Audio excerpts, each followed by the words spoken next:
Hello everyone, this is Shivam Gupta. I'm the team leader of project and team SarabhAI. So basically what happens if a spacecraft loses communication with Earth during a critical time? Today, most systems fail because they totally rely on ground control. But SarabhAI solves this problem by making the spacecraft intelligent and able to detect problems and respond automatically. Let me show you a working demo. So this is a platform of SarabhAI, a deployed AI-powered spacecraft autonomy platform. It simulates real-time telemetry, continuously analyzes spacecraft health, and displays decisions taken by the AI system. The interface is designed for mission control teams to monitor, test, and trust autonomous behaviors. Okay, so as you can see right now, our screen is on user mode. So here the user can see the status of the satellite, which is right now normal and stable. We can see there are no active faults. We can see different parameters such as power. Power is nominal right now, such as thermal temperature, which depends upon the percentage of coolant right now in the satellite. And we have altitude, communication, system mode, thrusters, everything is good right now. And we can also see what the AI system on the board has to say about it. Also, we can select these three satellites right now, which we're tracking, and we can add more satellites to it in the future. Before we go ahead, I would like to show you some more things.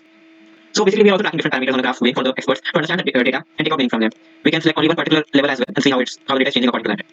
Let me go ahead and show you our telemetry view. So basically here we have used NASA's feature, NASA Eyes or something, and in this feature we can see the current position of the satellite and how it is right now in the space. So here's the star satellite, and we can see how it is and it is revolving around in the space right now. So we can see more about it using these options, system and follow, and we can see the path of the star satellite right now, where it's revolving around, and we can see the satellite as well. So this is a basic feature of how we can do. Let's go back to our home menu. So let's now try to inject a fault and see how the satellite responds at that time. So switch to admin mode, which is like a simulation mode for right now, and we have different scenarios that usually occur, like a solar storm, or just anomaly, or a decent blackout, or maybe an external fault, and we can change the values over here, or an internal fault, and again we can then add fuel or coolant to the satellite. This is just a simulation right now. So let's do one thing. Let's have a solar storm.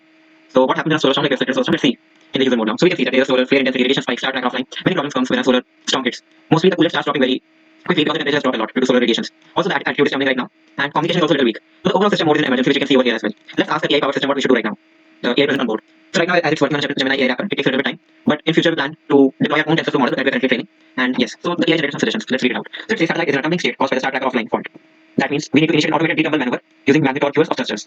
Also, system is in emergency mode due to high solar flare intensity radiation spike, and communication status is degraded with high latency and low data rates. So again, the AI tells us what's happening right now. Now let's see how we can fix it. So imagine if we want satellite and we want to fix it out. So what we can do is maybe we can give some coolant, and that makes the temperature better. And we can take certain actions. But for right now, let's reset it all, and we can see that the satellite is stable for now. So now we can see there are no faults right now in the satellite. Also, if we go back to graph, we can see when the solar flare hit, how the things have changed, and this helps us understand what happens exactly in space environments.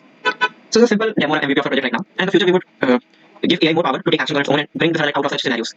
Also, let me show you some other faults. There can be external scenarios that we told there can be every hit, and during that time, we can see again the thermal temperature drops and everything. Or maybe there can be internal faults such as the guy is stuck. So again, altitude numbers at that time. A star tracker goes offline. Response lack of communication is nowhere. Then imagine there's a battery overdrawn, so power instantly get overdrawn. There's thruster failure, so thruster propulsion fails. And let's again go back to user mode. Let's see there are so many different emergencies right now, and we can see the current status of the satellite. So again, let's ask AI what can be done over here. So again, AI tells us what all issues are there and how to fix it up. Right now it's just giving suggestion, but again we plan to implement it and give it full power to take actions on its own. So what I want to say is that SarabhAI is not just a dashboard. It represents the future where spacecraft can protect themselves, adapt intelligently, and survive mission critical failures. This approach can reduce mission risk, prevent billion-dollar losses, and enable long duration autonomous exploration missions. So this was SarabhAI, an autonomous AI system for fault detection and mission resilience. Thank you.